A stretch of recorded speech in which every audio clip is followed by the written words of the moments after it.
You put down a lot of instruments and tools and water pumps and cables and lifting bags. Remember, we are not in leisure trip. We are not a group of friends going out for a weekend, but always hoping that late in the afternoon it will drop the wind or it will drop the wave so we could work tomorrow morning. Having to need a car for an expedition or a boat has very different costs, I would say. Hello everyone and welcome to Underwater Adventures with Alex Mirabal. Today we will be talking about how to prepare an expedition. In this case, we will be talking about offshore expeditions, living in a ship. So let's dive into it.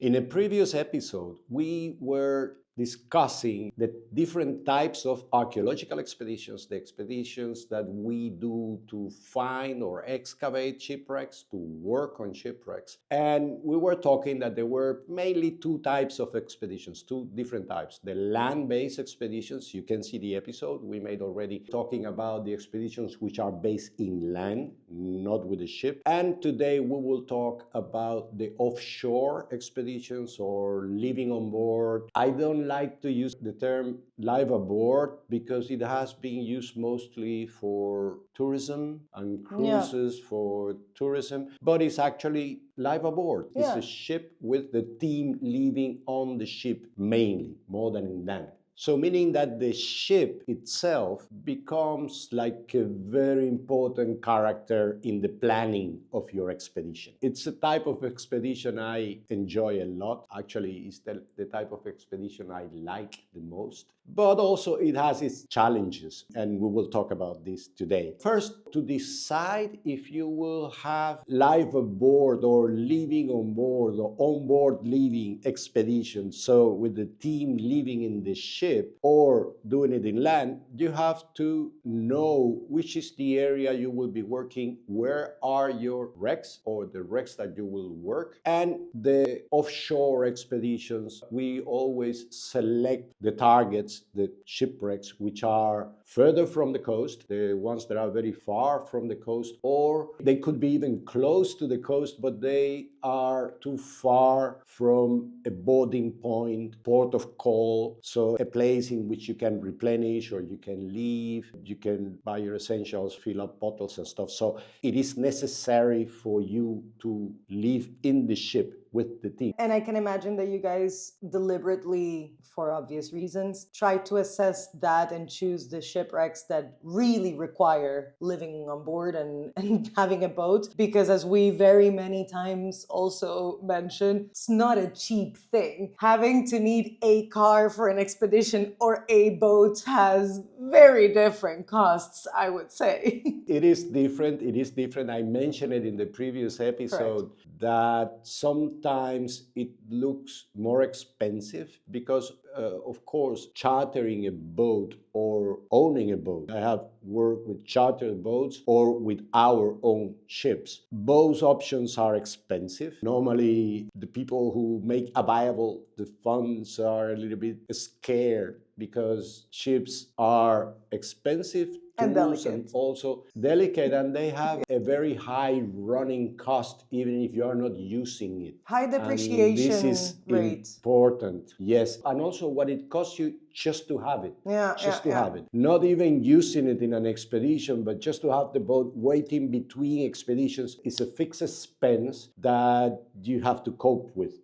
And in many institutions or companies, you don't want to have that overhead all the time. It's like that's probably where that expression comes from, or that saying comes from, that the happiest days of owning a boat is the day that you buy it and the day that you sell it. The boat is a living thing. It's something that really needs energy and funds on it all the time, so you prevent it from sinking.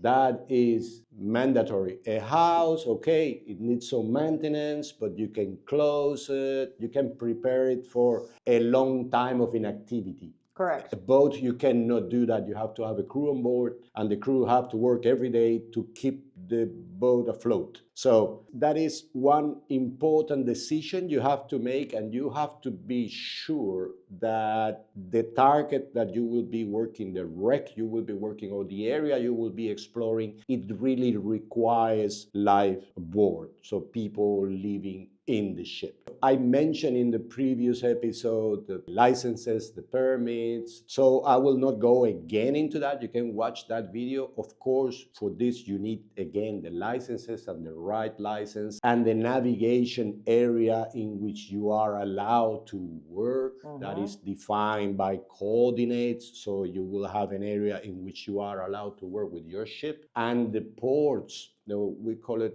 ports of call, which are the ports where you will go to replenish for fuel, water, consumables, and everything. So all these have to be well organized.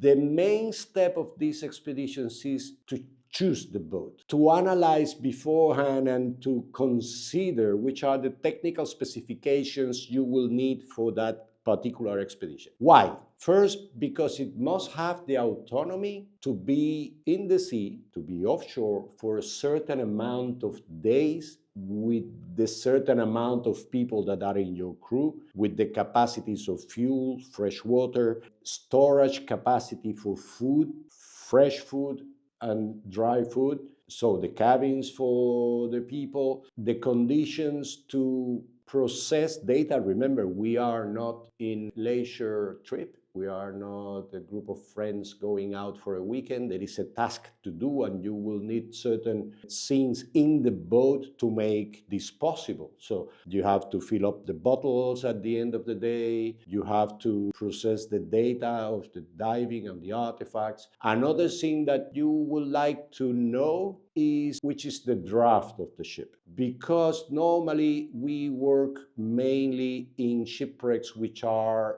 in a reef. So when they are very shallow in a reef, most probably you don't get your boat to the wreck. You cannot get there because it's too shallow. But the less draft that the boat has, the better, because you can get closer to the wreck, and then you don't need to make these very long trips in the Zodiac or in the tender with the divers every time that you will dive in the wreck or that you will be exploring the area. So there must be a combination between a shallow draft of the ship and the size of the ship, because the bigger the ship, the deeper the draft. So, and I was about to say, and not all ships come or have the capacity to host a tender or a Zodiac. So then it's more convenient to you that the draft is the smallest as possible, because you do need yes or yes to get as close to the wreck as possible. So yeah. The ideal situation is that you have a wreck deep enough so you can put your expedition ship on top of it and work from the ship.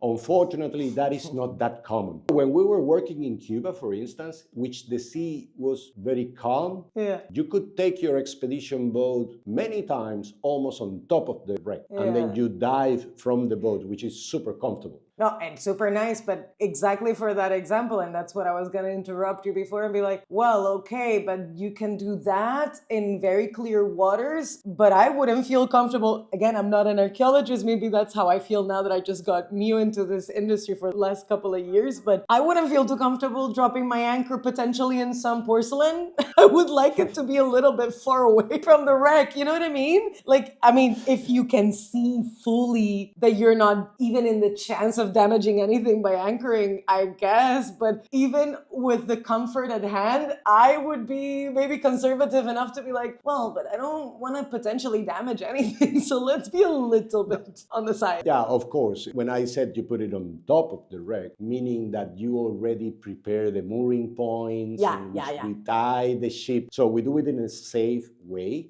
But that is like the ideal case, that you are actually able to dive and to work from the mothership, from the expedition boat down to the wreck. Okay, that doesn't happen so often. I mentioned Cuba, and I could mention a couple of deep wrecks for our standards, meaning that they are not right on top of the reef. But 90% of the cases, you have to go with your tenders, you have to go with your Zodiac back and forth. So you don't want your expedition ship to be too far. That is by the technical specifications of the boat. You have to pay attention to these kind of things. As I mentioned, the autonomy, the capacity of having people on board for a certain period of time. You have to know that. You have to know also beforehand, before going out or before even chartering a certain boat, in the area that you're working, which are the ports of call which are closer and the areas for shelter, because this is a highly weather dependent operation. You will be offshore, you will be out there in the sea. Obviously our budgets don't allow to get the big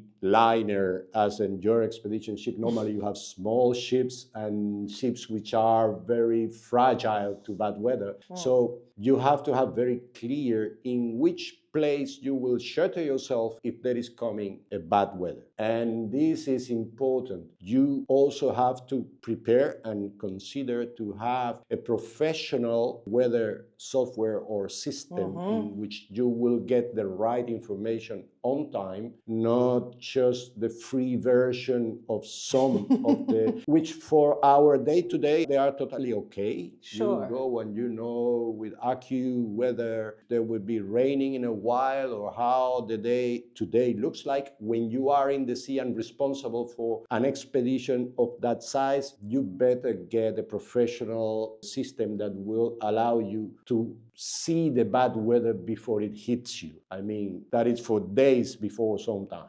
That explains a lot why you are so adamant in having gadgets that have very detailed information about the meteorology, even in our houses. Because I was like, I know that this is also maybe, if we want to gender it, a dude thing that they like all gadgets and whatever. Maybe it's a bit more common or used to be back in the day. But I always find it so interesting. And now to me, it tracks a little bit. It's like, okay, for somebody that is so used to depending on accurate weather things, probably he just feels comfortable, even if he doesn't need all that information. He just feels comfortable knowing that he has it in his own house. Yeah. Of course, being at home is not that necessary. No. It's not that sensitive.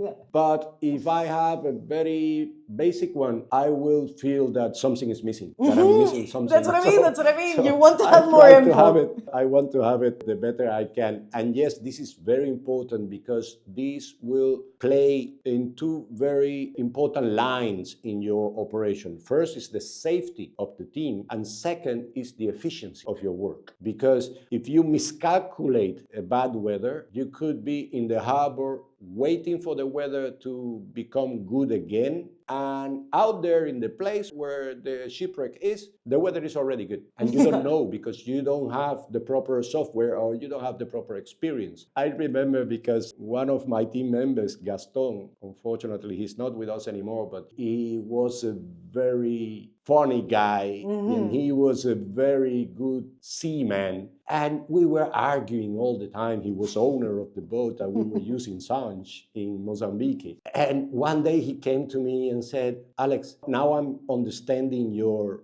train of thought about when to leave the place because of bad weather. When you cannot eat, when you cannot work, when you cannot sleep, when you cannot do anything because the boat is moving too much and the weather is awful, then you say, okay, let's wait 3 days and then we go. Because I always push it to the limit. I mean, abandoning a working area, it is first an expense, and second is stopping the work for an uncertain amount of time. Yeah. So I always wanted to be there, even if the weather was not okay to work that day, but always hoping that late in the afternoon it will drop the wind or it will drop the wave so we could work tomorrow morning. Yeah, many times ended up in we being 3 days unable to sleep properly or to eat or to work, obviously, and then we have to go. He was always joking with me because of that, but that's why I bring this subject into the video. So for whoever is planning the expedition and is in charge of an offshore expedition, weather watch is mandatory. You have to be able to see the bad weather coming with enough time to make your plan. Obviously, this is a plan you have before going out to the sea, but to implement it, to take the gear out from the wreck, because when we work in wrecks, you put down a lot of instruments and tools and water pumps and cables and lifting bags. So you have a lot of things in the wreck that you don't want to leave there. Sometimes we have to leave it because the weather got us by surprise. There are sudden weather phenomena. That is not something like a hurricane. A hurricane you get advice a week before, but a sudden storm can get you by surprise, and you have to move and you have to leave the gear down there. For safety, and please correct me if I'm wrong, but I think from an outsider perspective, in terms of theory and standard for archaeology, everyone would be like, but that's disturbing the site and whatever. But I mean, there has to be a common sense give. Better to leave 4 pieces of rulers that you guys were using to measure things, 4 lines. Yes, plastic, not great. I agree. But it's better to leave 3 or 4 pieces there that you can come and collect later on to the site than potentially one of you losing alive or something not great happening because of following methodology standard to the line. I just want to mention this because I think in general we tend to impose our experiences into anything that we're listening to in jobs and everything like that, because everyone has kind of worked at least one day in their lives, or we would hope. But I think that it's important to highlight how different and safety sensitive this job is, that you might do things that you wouldn't do in normal circumstance just for the sake of keeping everybody alive. Exactly. It's a hard decision to make. Mm-hmm. You need to consider a lot of stuff before making the decision of leaving the place. And in an extreme case, this really doesn't happen that often, but in the extreme case that you really have to leave gear down there and then come back, I mean, it's a no-brainer. The safety of 100%. your team and the boat and everything, it comes first. And then I would tell you that the second level of concern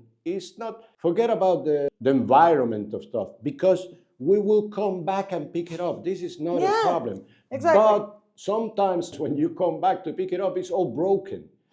Because the bad weather, and this is something you don't want, because you are not swimming in money or in a lot of spare parts to repair your equipment, so your equipment is precious as well. So the main thing to try to recover your gear from a shipwreck or from the area that you're working is to keep it safe, to be able to use it tomorrow or when the weather calms down. So leaving gear down there is just like an extreme situation in which you have actually no other option. One of the important things, and this, it may sound strange for some people, but one of the main things when you're planning an offshore operation is the selection of your team. Not only, as I mentioned in the other episode about expeditions, not only because of the type of work you're doing or you will be doing, and you have to take the specialists that you need for that kind of job, but also because of the fact that you will be leaving a group of people in a boat for, let's say, 20, 25 days in a row in a very small space where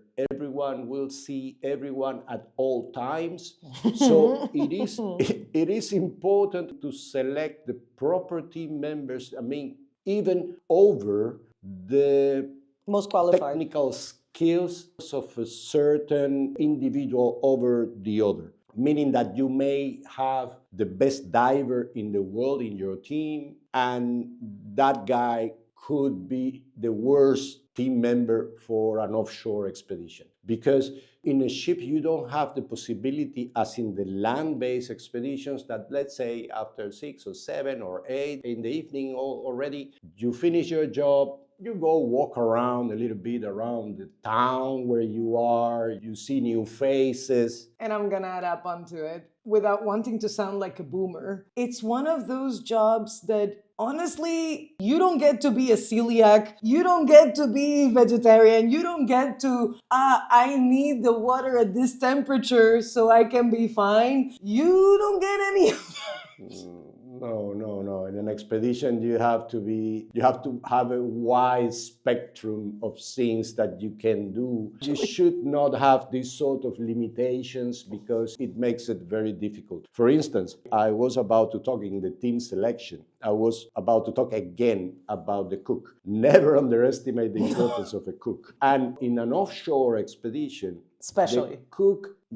the cook is like the glue that holds the team together. The cook and the supplies that you bought and the conditions in the boat for proper cooking. I mean, everyone has go once or twice in their lives to a camping, and you go camp in a place, and for 2 days you eat out of a can and you make a little fire and you do something. It's fun for 48 hours, and having fun around with your friends. In an archaeological expedition, you need to feed the team properly, the best you can, the closer to what they would enjoy. And I said the closer because it's not a la carte, obviously. There will be food Resources. for everyone and good food, but there will be one menu. Now, when you are in land, let's say that you didn't like what the cook made that day. Well, okay, the one day you go out in the evening, you go to a cafeteria or a bar or something,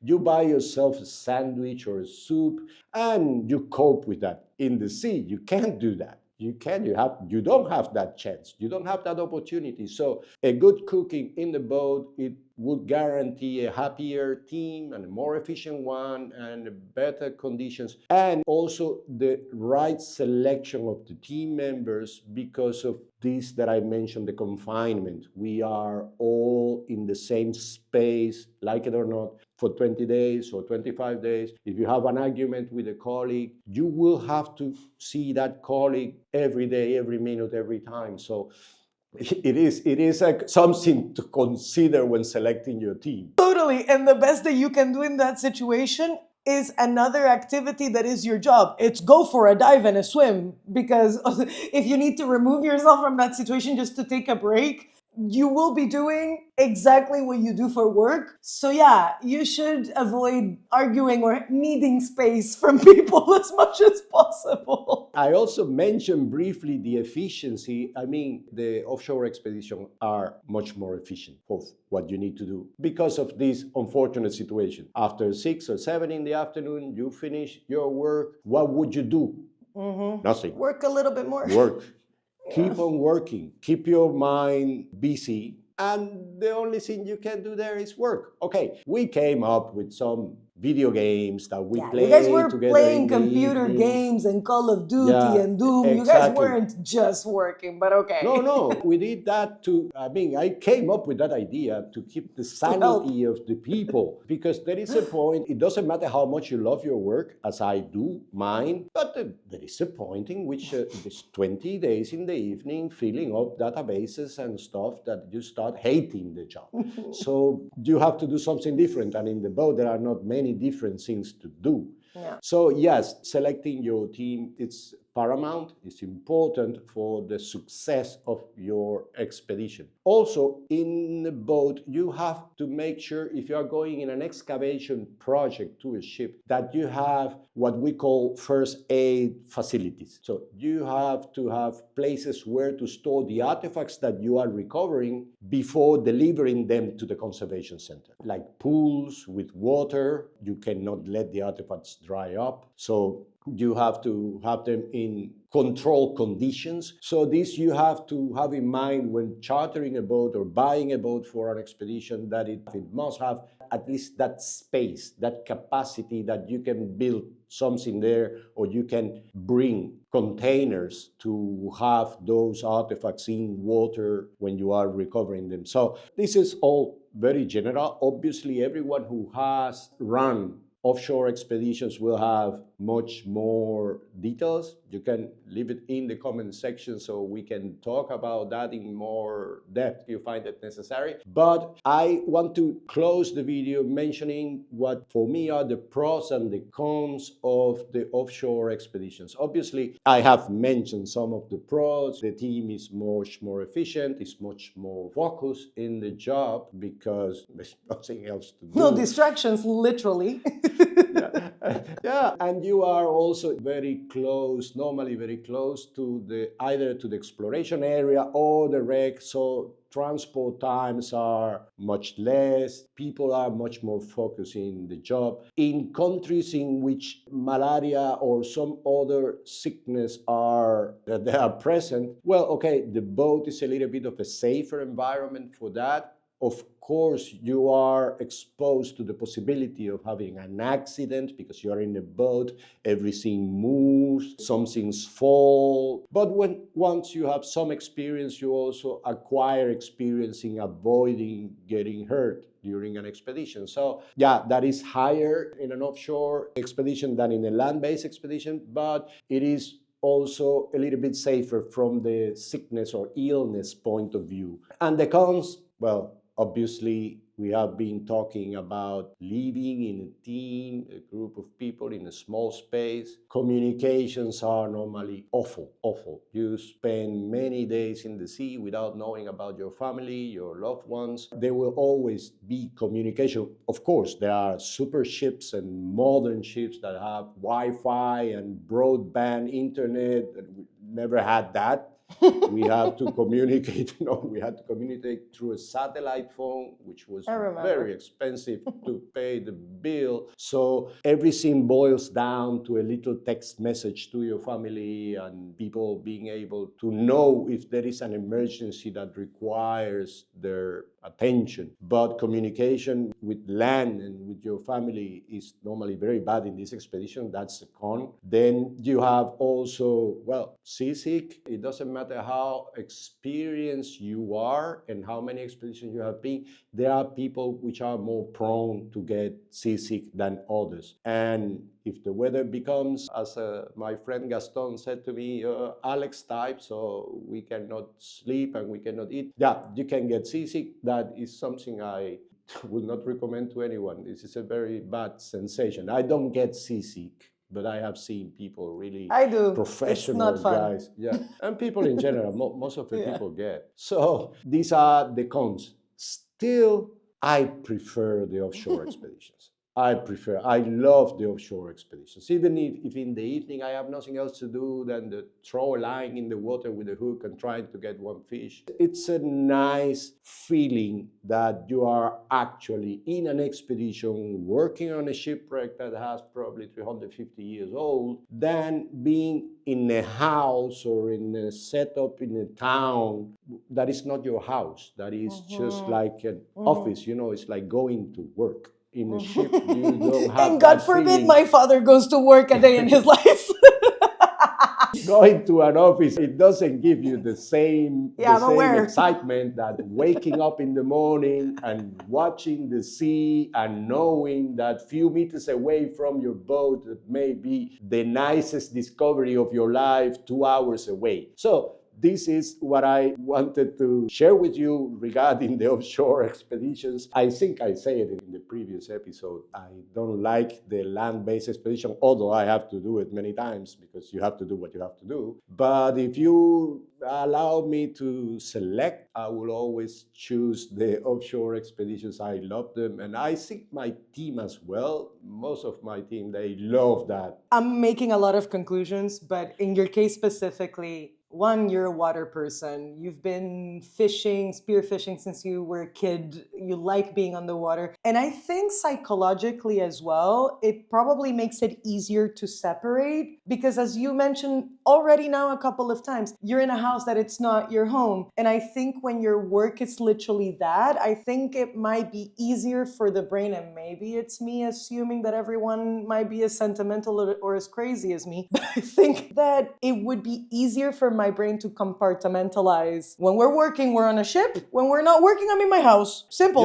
Yeah, this is a feeling. I'm glad that you bring it up because this is a feeling that I always had. I mean, if I'm in an expedition, I'm in an expedition and I go through all the hardships that is necessary because this is a job and you are in a boat. And if I cannot be in an expedition out there in the shipwrecks, then I'm home. Yeah. And whenever I can. But okay, sometimes you cannot do that. I mean, you gotta work sometimes. Because you were mentioning and said that you were too sentimental or maybe people were not that sentimental. I tell you something, homesick homesick is an issue with the team. Don't think people don't It's because human. they look tough and they are Yeah. young, and no, homesick is an issue with the team. So these are things you have as a team leader, you have to manage with Yeah. your team, so Yeah. they get only the unavoidable homesick Yeah. they can. So guys, I hope you enjoyed the video today, and it makes you think about all these little details that one has to take into account for expeditions. So if you like it, just leave a like to the video, leave me some comments, because most of you would have the experience of going in expeditions, maybe shorter or longer, or in a different kind of boat, or a different kind of expedition. Could be a scientific expedition for biology or for oceanography. Just let me in the comments your impressions on this, and let's keep on diving.